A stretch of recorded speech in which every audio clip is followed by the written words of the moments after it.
Selamat datang di channel Pemuja Malam. Jangan lupa like, share, and subscribe ya. Terima kasih. Chapter 4. Jebakan Emot. Setelah membersihkan diri dan makan bersama, Syahla mulai menceritakan rentetan kejadian kemarin malam. Semua orang yang mendengarkannya menahan nafas, tidak bisa membayangkan betapa menegangkannya kejadian malam itu. Sebenarnya kami semua sudah dengar ceritanya sekilas, tapi Abah nggak nyangka kalau kejadiannya bakalan seseram itu. Abah Baharudin kemudian beralih menatap Ustadz Amar. Terima kasih karena sudah menyelamatkan anak kami, Ustadz. Sama-sama, Abah. Ustadz Amar kembali tersenyum. Dia juga sudah bersih-bersih, perban di lengannya sudah diganti yang baru. Memangnya, Abah sudah dengar soal kejadian itu dari mana? Syahla mengerutkan keningnya. Syahla kan baru cerita sama kalian hari ini. Ustadz Amar yang menelpon, Mas. Gus Sahil menjawab. Dia langsung menghubungi kami malam itu. Bilang untuk tidak perlu khawatir karena kamu baik-baik saja, tapi Ustadz tidak cerita kalau dia terluka parah. Lukanya memang tidak terlalu parah, Gus. Tukas Ustadz Amar. Dan tolong jangan panggil saya Ustadz lagi, panggil saja Amar. Tidak bisa, Ustadz. Kami ini sangat menghormati para guru dari anak-anak kami, apalagi jenengan sudah menyelamatkan nyawa anak saya. Jadi, biarlah kami panggil seperti itu. Anggap saja gelar kehormatan. Ustadz Amar menganggukkan kepala mendengar penjelasan Abah Baharudin. Sekarang Umi harus bicara serius. Dada bicara Umi Zahra tiba-tiba berubah tegas. Syahla, ayo ikut Umi ke ruang tengah. Syahla menoleh ke arah Hafsa yang duduk di sampingnya, mencoba bertanya apa yang mau dibicarakan oleh uminya itu. Tapi anggukan kepala Hafsa membuatnya tidak bertanya lagi dan mengikuti Umi Zahra ke ruang tengah. Duk, Umi Zahra memulai percakapan serius mereka. Mulai sekarang kamu kuliah saja di sini, jangan di Jakarta, bahaya. Umi, Syahla bangkit dari duduknya. Gak bisa, Syahla harus kuliah di sana. Itu sudah jadi impian Syahla selama ini. Syahla, kuliah di mana saja itu sama. Yang penting kan ilmunya, bukan tempatnya. Bukan masalah itu, Umi. Syahla menghentakkan kakinya. Tapi jurusannya, di kampus ini gak ada jurusan sastra Indonesia. Kalau begitu, cari saja jurusan lain. Tidak harus jurusan itu kan? Umi, Syahla sudah hampir menangis. Syahla itu sudah tahu apa minat dan bakat Syahla. Syahla hobi menulis dan ingin melanjutkan karir di bidang kepenulisan juga. Syahla nggak mau jurusan lain karena Syahla nggak berminat masuk ke sana. Tapi Nduk, keadaannya kan darurat. Umi khawatir kalau kejadian kemarin terjadi lagi sama kamu. Tapi Syahla tetap ingin di sana, Mi. Air mata Syahla sudah mengalir. Apapun yang terjadi, Syahla harus tetap kuliah di Jakarta. Setelah berkata demikian, gadis itu melangkahkan kakinya menuju kamar dan menutup pintu sampai meninggalkan suara berdebam. Syahla, Umi Zahra sudah mau mengomel, tapi Hafsa mencegahnya. Biarkan dulu Umi, biarkan Dek Syahla tenang dulu. Umi Zahra mengelus dadanya. Gimana ini, Nduk? Susah sekali membujuk anak itu. Tidak berhasil ya, Mi. Gus Sahil dan Abah Baharudin rupanya mendengarkan dari ruang makan, berjalan menghampiri mereka.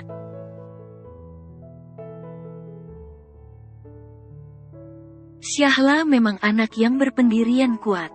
Kalau sudah memutuskan melakukan sesuatu, dia bakal melakukan itu walau dihalangi bagaimanapun juga.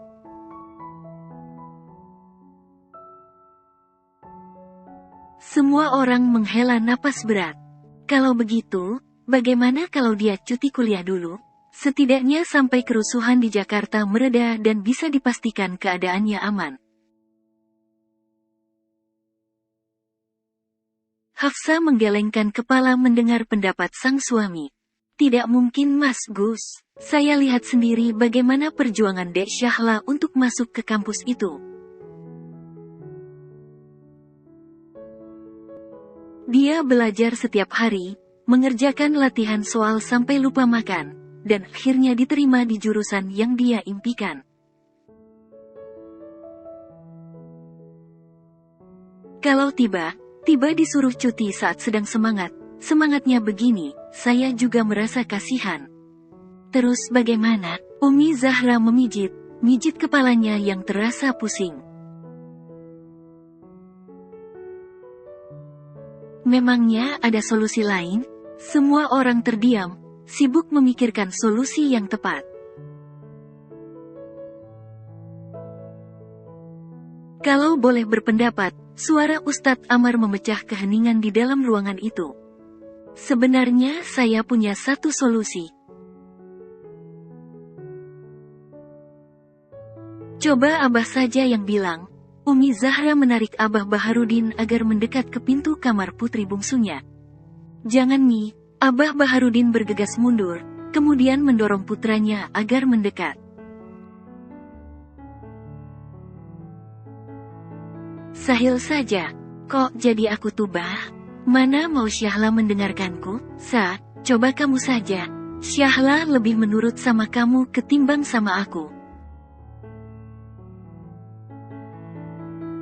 Hafsa menggigit bibir. Hanya menghadapi satu orang gadis remaja saja mereka sudah kewalahan. Pada akhirnya ia mengalah dan mengetuk pintu kamar adik iparnya. Dek, Hafsa memanggil lirih. Ini Mbak Hafsa.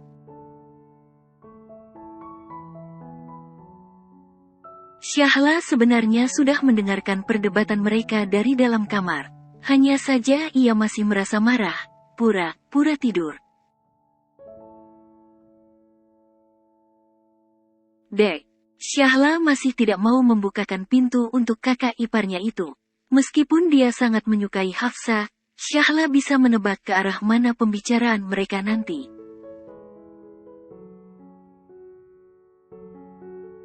Pasti Mbak Hafsa mau ikutan melarang aku, pikir Syahla sambil bersungut-sungut. Setelah hening beberapa saat, terdengar sebuah ketukan lagi, tapi kali ini dibarengi dengan suara imut. Onti, Ukain. Syahla langsung melonjak dari posisi rebahannya. Itu adalah suara Aisyah, anak dari Gus Sahil dan Hafsa, yang berarti adalah keponakan Syahla.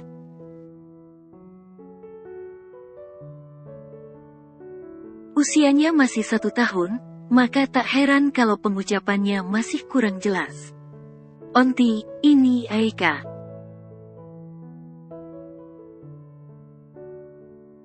Duh, gemes banget. Syahla berusaha menahan dirinya agar tidak membukakan pintu. Dia sebenarnya tahu kalau itu hanya jebakan dari keluarganya supaya dia mau keluar. Tapi kalau jebakannya seimut itu, mana bisa dia tahan? Onti ala. Bodoh amatlah. Syahla akhirnya membuka lebar pintu kamarnya. Benar saja, seluruh keluarganya sudah menunggu di depan pintu. Aisyah digendong oleh kakak iparnya. Boleh Mbak masuk? Tanya Hafsa kemudian. Kalau Mbak Hafsa cuma mau melarang aku pergi ke Jakarta, mending gak usah bilang.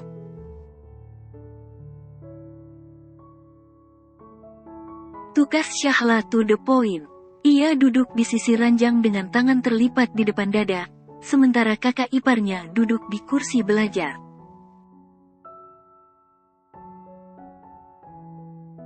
Enggak kok, Mbak gak mau ngelarang kamu. Justru Mbak mau bilang kalau kami sudah setuju kamu kuliah di sana. Yang benar Mbak, mata Syahla berbinar. Jadi Syahla boleh kuliah lagi di Jakarta? Iya, Hafsa menganggukkan kepala. Tapi, ada syaratnya. Bilang aja Mbak. Syahla langsung duduk bersimpuh di hadapan Hafsa. Syahla akan lakukan apapun itu.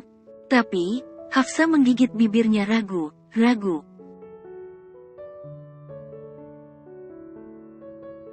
Mbak nggak yakin kalau kamu bisa memenuhinya.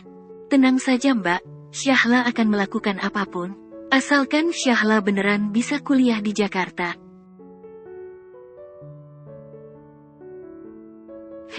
Hafsa tampak bergumam ragu. Syaratnya terlalu beratlah.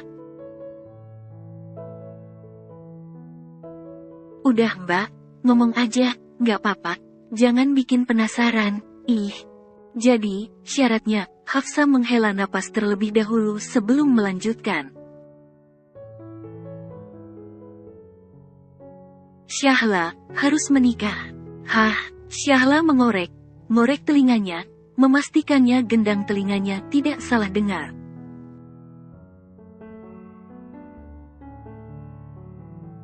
Mbak ngomong apa tadi? Kayaknya aku salah dengar deh. Nggak salah kok deh Syahla, Hafsa berkata dengan yakin. Syaratnya memang kamu harus menikah. Rahang Syahla serasa mau lepas karena menganga terlalu lebar.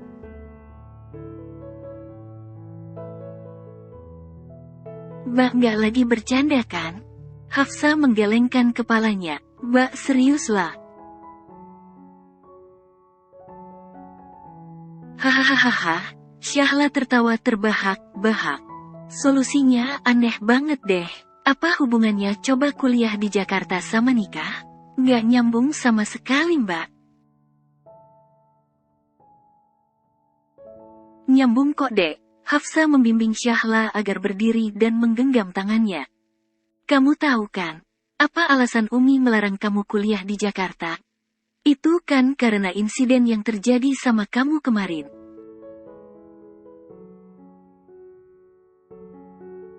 Syahla menganggukkan kepalanya. Ia menunggu Hafsa melanjutkan ucapannya. Menurut kami, insiden itu bisa terjadi karena kamu nggak ada yang menjaga. Kita nggak punya saudara maupun teman dekat yang bisa selalu mendampingi kamu di sana.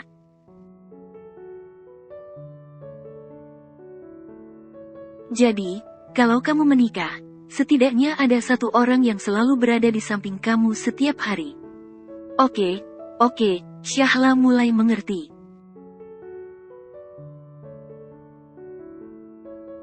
Masuk akal sih Mbak. Ya udah sekarang pertanyaannya diganti deh. Memangnya ada yang mau menikah sama Syahla sekarang? Dan siapa orangnya? Memangnya Mbak yakin kalau orang itu akan bertanggung jawab menjaga Syahla? Kalau ternyata orang itu pengecut, dan malah lari duluan saat geng motor itu muncul, bagaimana? Kan pernikahan ini jadi percuma.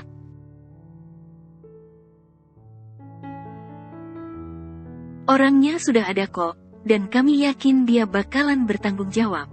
Oh iya, siapa? Mbak kenal, aku kenal. Mbak Hafsa menganggukkan kepala. Kenal kok, kita semua sudah kenal sama orang itu, dan kita semua sudah tahu betapa beraninya laki-laki itu.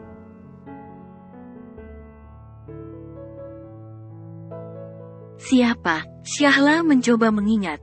Ingat siapa kiranya laki yang dikenal dekat oleh keluarganya.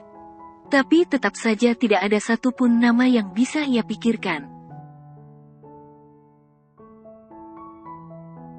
Siapa sih Mbak? Kalau kamu penasaran, temui saja orangnya di ruang tamu. Mata Syahla terbelalak. Orangnya sekarang ada di sini.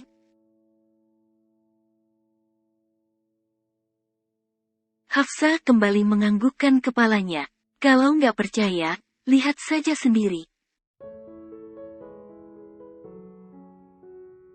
Syahla buru membuka pintu kamar. Abah, Umi dan Gus Sahil yang menunggunya tepat di depan pintu terkaget-kaget.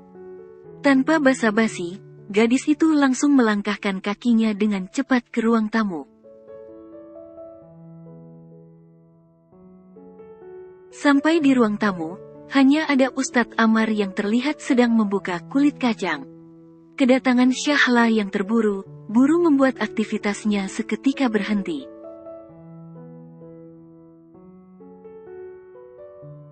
"Ada apa?" tanya Ustadz Amar heran. Bukannya menjawab, Syahla malah berbalik pergi, menemui keluarganya yang masih berdiri di depan pintu kamar.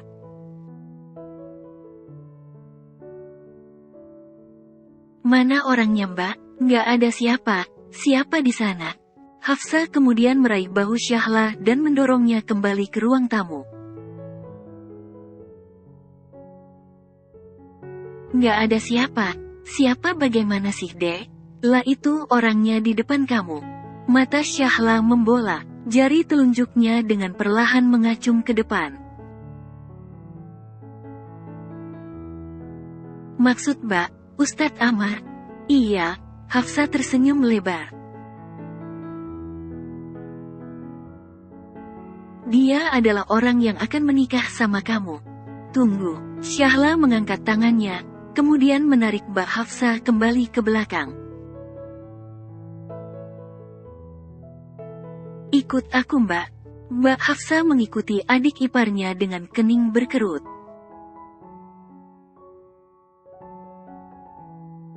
"Kenapa, Dek?" "Mbak, yang benar saja, masa aku disuruh nikah sama Ustadz Amar?" "Loh, memangnya ada masalah apa sama Ustadz Amar? Dia baik, tampan, pintar, soleh, single lagi." "Bukan itu masalahnya, Mbak." Syahla mengusap dahinya frustasi. Ustadz Amar kan gurunya Syahla. "Ya, terus?" "Masa guru nikah sama murid sih? Mana bisa." "Kenapa nggak bisa, Dek? Teman Mbak ada kok yang menikah sama gurunya sendiri."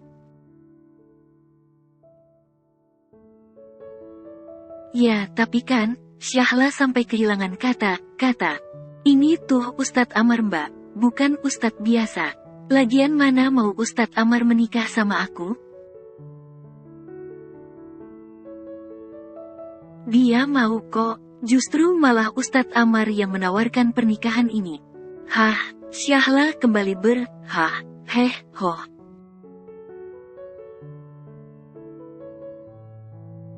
Banyak sekali informasi baru yang ia dapat dalam 30 menit terakhir. Tentu saja hal itu membuat otaknya sedikit nge-blank.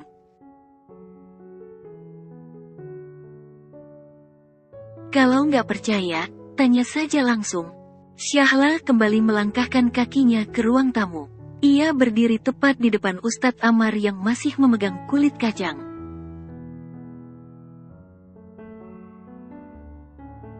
"Ustadz," panggil Syahla dengan napas memburu. "Memangnya Ustadz mau menikahi saya?"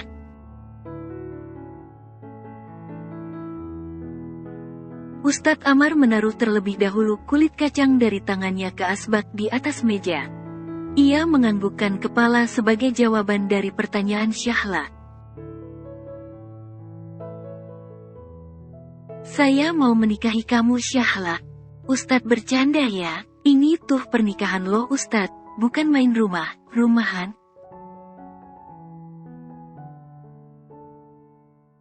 "Yang bilang mau main rumahan siapa?"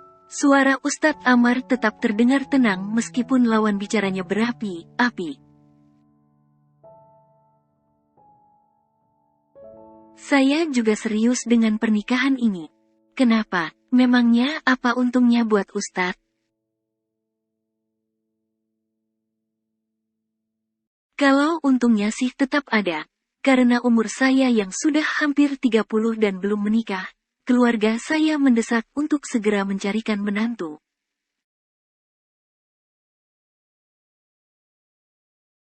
"Kalau dari sisi kamu, justru lebih untung lagi. Selain bisa kembali kuliah di Jakarta, ada saya yang bisa selalu menjaga kamu di sana." Syahla terdiam. Benar juga sih, tapi kan? Bersambung.